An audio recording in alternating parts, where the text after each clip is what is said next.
Hi, I'm Manny Aragon from the Rolf Workshop Center for Structural Performance, and I'm going to show you one of the most basic and fundamental exercises. In fact, the first exercise that I show every single client who shows up in my office. I won't go into the details right now, but needless to say, I call this the brick smash, and it's very, very simple and straightforward. A word about the brick. First of all, you need a yoga brick. All right, you can make your own if you want. This is a 4-inch yoga brick. You can look up the dimensions online, 4-inch yoga brick. It'll tell you all the dimensions. What you really want to use is this middle distance. So there are 3 distances. There's this width, and this width. We're going to use the middle width. Alrighty? Now, I have other videos showing this width. That's for a different purpose. This width is now what I'm using to show for this particular exercise. Ideally, you have a hard brick. Wood is the best. There are foam bricks out there that are firm. I happen to have one here in my office. This is kind of like a vestigial brick that happened to show up in my office from my yoga teaching days. This is a hard brick. Most of these foam bricks are spongy and soft. They are a terrible substitute for a wood brick.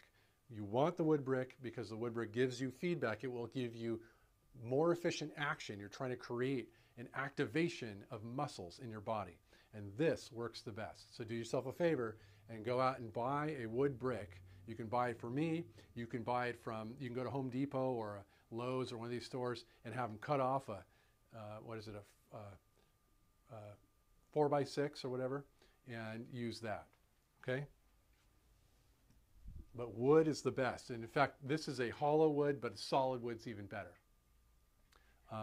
The hollow wood's a little easier to carry around. That's why I carry them in my office. So you just basically, you take the brick, you put it above your knee so you're not going to smash the bones in your knee. It goes in between your 2 thighs there, and you're going to be activating these muscles in the thigh.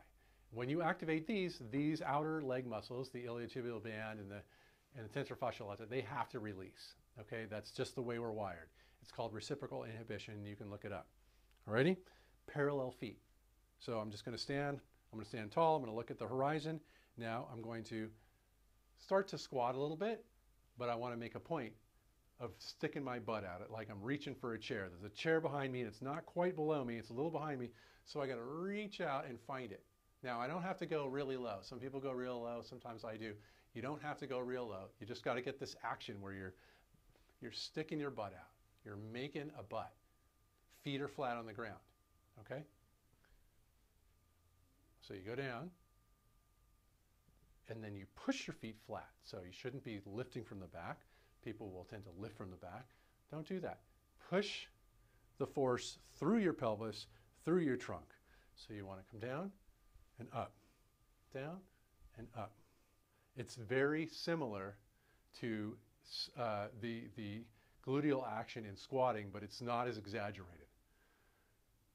Okay, so and say with a front kettlebell squat and you're coming up, you would tend to squish, or a deadlift, you would tend to squish your glutes. In this case, you're not going to squish them so hard, but you'll have a muted action. So they're working, but you're just going to you're not going to go past the vertical where you're squishing your glutes. You're just going to go to the vertical. So you're here, and then you're here. Here, and then you're here. Very simple. The second part of the exercise. First part, here and here. We're just holding the brick in place. Second part of the exercise. Once we're up, we're going to make sure that we're nice and long and that we're not bent forward. Our legs aren't bent, our legs are straight. And we're going to crush the brick. We're going to smash it as hard as we can, but only with the front inner thigh, not with the rear thigh. If you're squishing with the rear thigh and you feel your buttocks engaging, then that's not it. You got to crush only with the front thigh for 4 seconds. 1, 1,000, 2, 1,000, 3, 1,000, 4, 1,000, at 110%. Make it hurt. Eventually it won't hurt. Then you release, and then you go back down, come up, crush. 1, 1,000, 2, 1,000, 3, 1,000, 4, 1,000, release, and up, crush. 1, 1,000, 2, 1,000, 3, 1,000, 4, 1,000, release, and the last one, bend, lift, crush. 1, 1,000, 2, 1,000, 3, 1,000, 4, 1,000. Take the brick out, have a walk, get a sense for what you feel that's different. Now, I do these in sets of 4. I do it with the 4 count when I'm squishing. That seems to be 4 when you're squishing at 110%, seems to be enough so that most people, probably 95% of people who do this, can feel a difference right away after the 4.